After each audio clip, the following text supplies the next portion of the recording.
So I'm curious, if you take the sorts of things that we're talking about and you cross those things with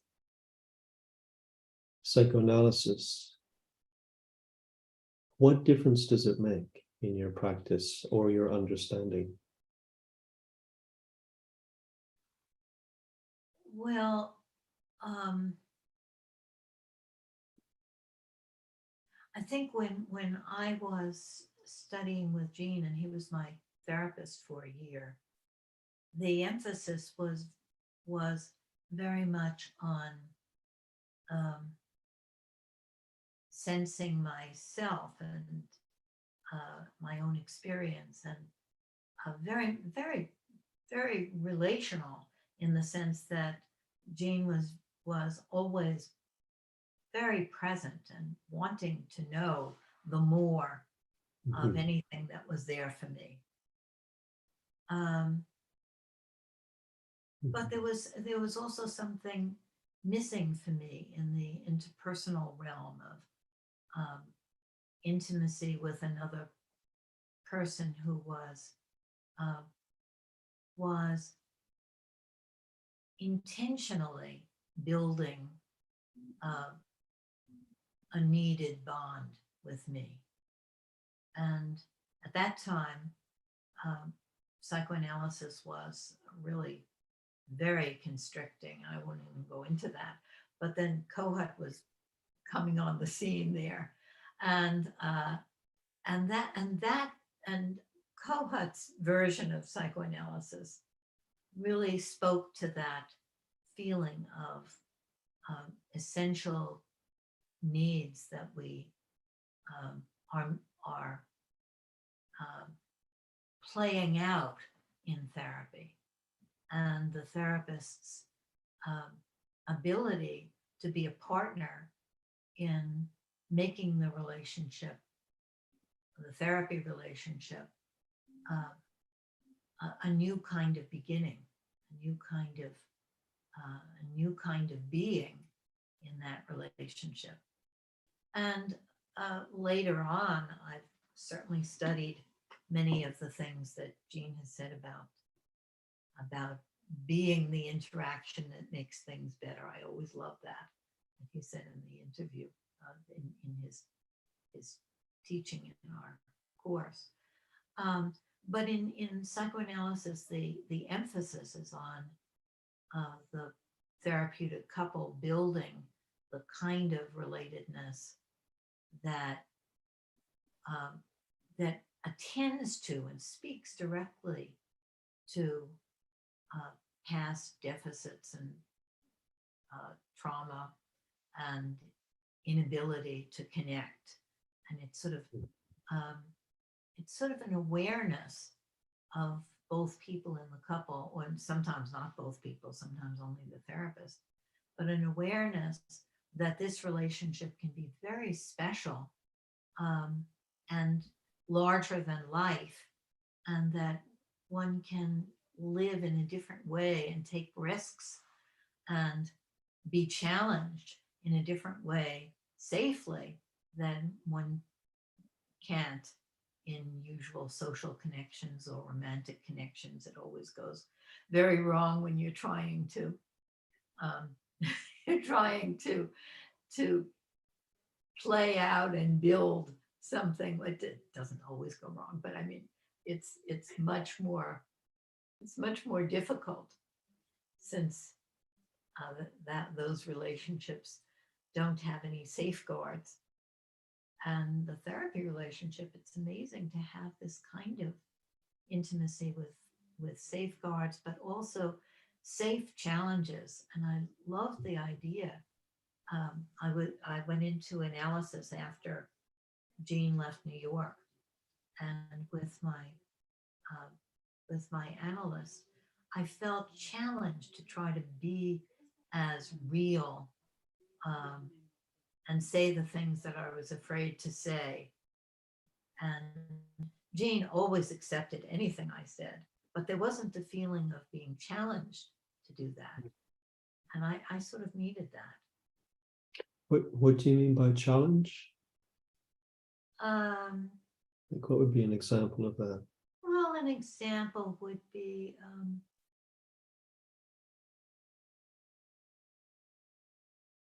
maybe my therapist saying to me, I think that there's something that you want to say that you're not quite saying. I mean, certainly a focusing therapist might do that, uh, but it isn't the emphasis. Or Mhm. the analyst saying, oh, what was your feeling about it when I said this or that? Or Mhm. the kinds of things that are very, very common for me to do in my practice, to ask about our interaction. Mhm. It was a little different today between us. Do you feel that? What is that? Mhm. Something came alive for me, and maybe for you, when that was said. Or That's interesting because if a focusing oriented therapist does things like that, it sounds like they're being informed by something more than just the focusing. hmm, I think I mean, I've always been struck that in practice, you and I practice in a way that looks very similar, but we come from different understandings of what we're doing.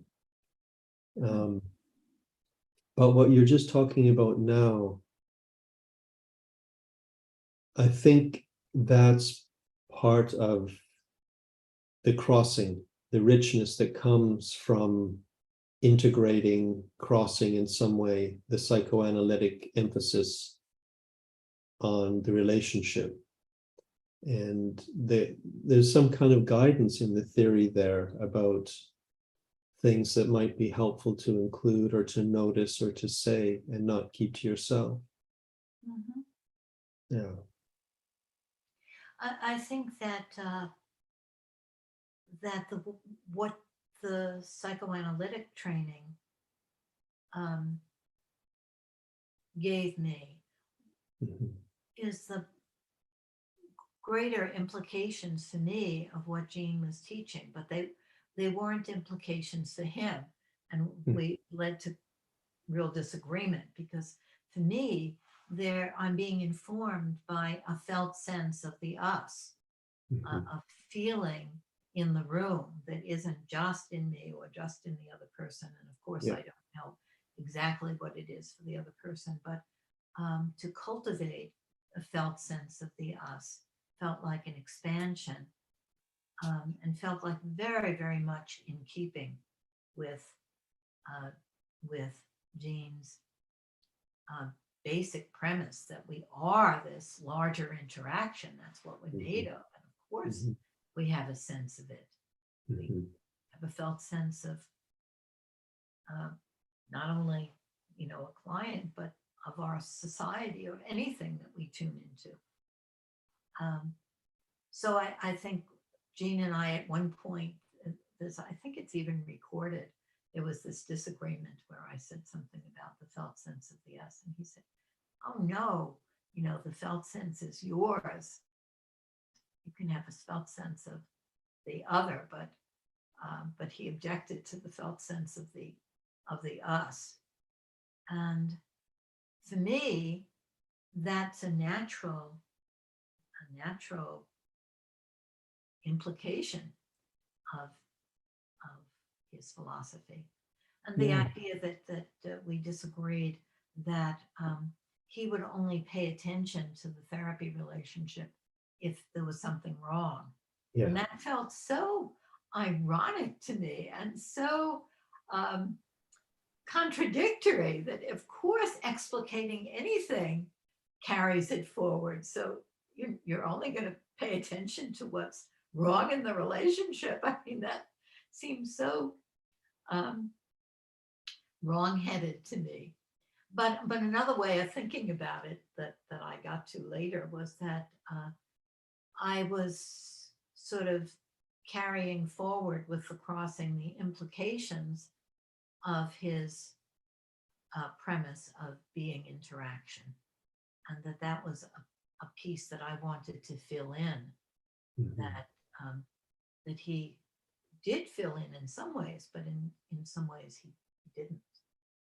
Yeah, I agree. I think there was tension there, maybe for him as a person, in terms of his principle of interaction first, and the fact that when there's two people together, there's one situation that you're sensing, even if you're sensing it in different Right. ways. Right. That and his wanting somehow to protect the uniqueness of the other and to not have the therapist sort of imposing or intruding or getting in the way of what's unfolding in Yeah. the other person. Yes. I think it caused a tension for him. Yes. Yes. If I could just say one other thing, the way that I mean, I agree with what you're saying, and the way that I sometimes think about it is when you find the right word in focusing, or the right image or something, that handle that kind of touches the experience and sort of allows it to move in some way, to release or to show more of itself or something. That if you're with another person, that felt sensing isn't just of one's own felt sense as though it's inside of the body. Right. That it's also, you're also symbolizing the felt sense of the being together. Mm-hmm. And if you can find a word or an image or something that somehow arises from and touches the feeling of the relationship, Mm-hmm. then that changes both people's bodies. Absolutely. Yeah. Yeah. That whole idea that when you can find a way of symbolizing uh, something that's implicit, that it gives birth to it in a different way, and Mm-hmm. it makes us something more. Mm-hmm. Yeah. I'm curious about uh, how you came to existentialism and the crossing for you with existentialism. Just looking at the time, I know we don't have too much time.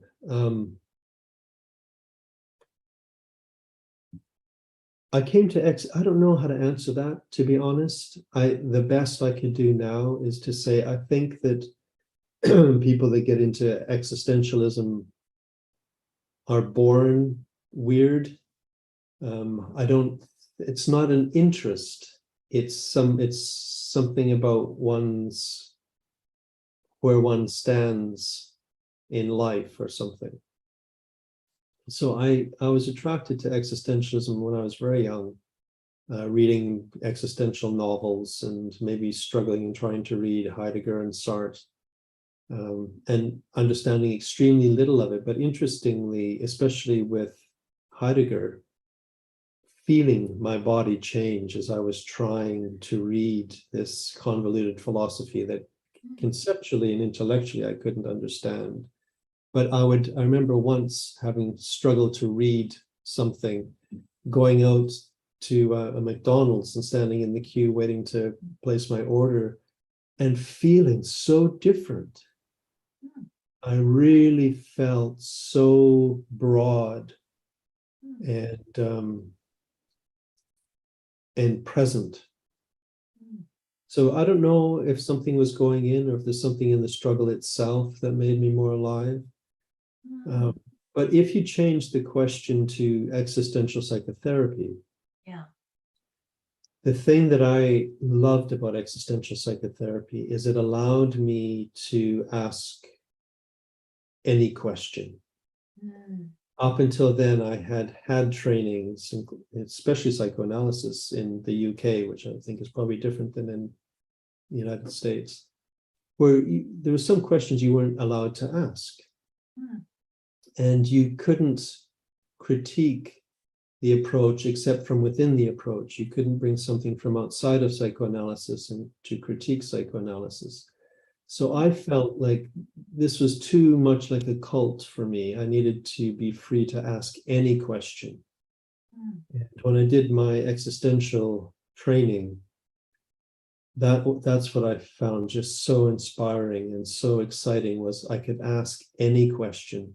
I remember being in one of my supervision sessions and saying something about a client talking about their memories of their childhood, and the supervisor listening and saying, "Is that how time works?" I was like, really? You can question time? Um, and that's my attraction to existential philosophy and phenomenology, is it allows really profound questions. It sort of continues to wake me up from the assumptions that I end up imposing upon myself. The problem with it, and what focusing or Genlin's work saves it from, is it can become too conceptual, and it can become like a philosophical discussion that is not at all experience near. When I listen to some existential therapists talking about their work, often they don't talk about their work. They just talk about the more conceptual ideas or the philosophy. And I listen, and I want to stop them at the end of each sentence and ask them, well, what do you mean by the 6 words in that sentence? But you don't get a chance to do that, to bring it down to the experience and to the body. So it's a frustrating crossing for me, because in the focusing world, sometimes I feel it's not kind of deep enough or something. I don't know what the right adjective is. And in the existential world, I feel the same. I feel in a totally different way, it's not deep enough. I love that. Yeah, and then it's wonderful to ask the question. I love Jean's question, what do you want the word deep to mean, right? Yeah, because it has almost oppositional meanings in those two Yes, uses. yes. But if you give that a moment, what is the felt sense of the deep? I would have to do it in both places.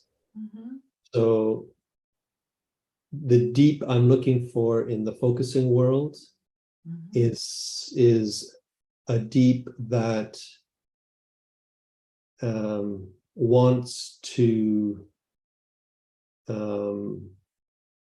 live with the truth of what's real.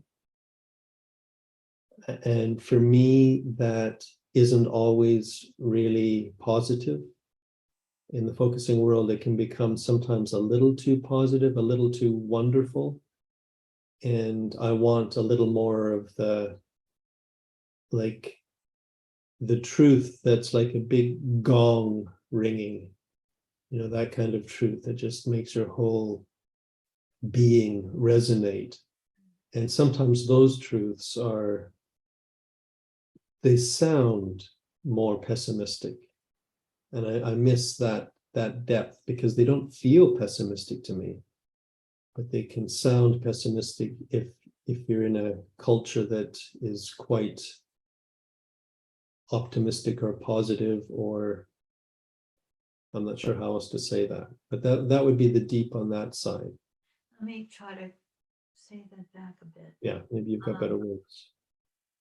Well, not better words, but the feeling of something, the gong sort of shattering some illusions, and the sense of the feeling of the truth, not a particular truth, but the feeling of, oh wow, this is what life is to me. Yeah, exactly. Yeah, Not being afraid to go there, to that place that's almost shattering, but opens you up rather than shattering you, but going right to that exactly. edge of what you can stand, of the bigness. And the bigness isn't always, soothing or only soothing to the extent that the truth feels better. Yeah. Yeah. And that's certainly a focusing principle. Yes. The truth is what feels better. The truth Yeah. is this experience that Yeah. feels connected, better Yes. connectedness. Yeah. Yeah. Yeah. The deep on the other side is where something is being said conceptually, and I want to have a bodily experience of it. I want to say to the existential therapist, what are you meaning by authenticity right now? Mm-hmm. What is authenticity? Mm-hmm. But not what is it conceptually? What is it? How do you know when it's there? And I want it to go down into the body, into experience, and then to go further away from the term into different metaphors.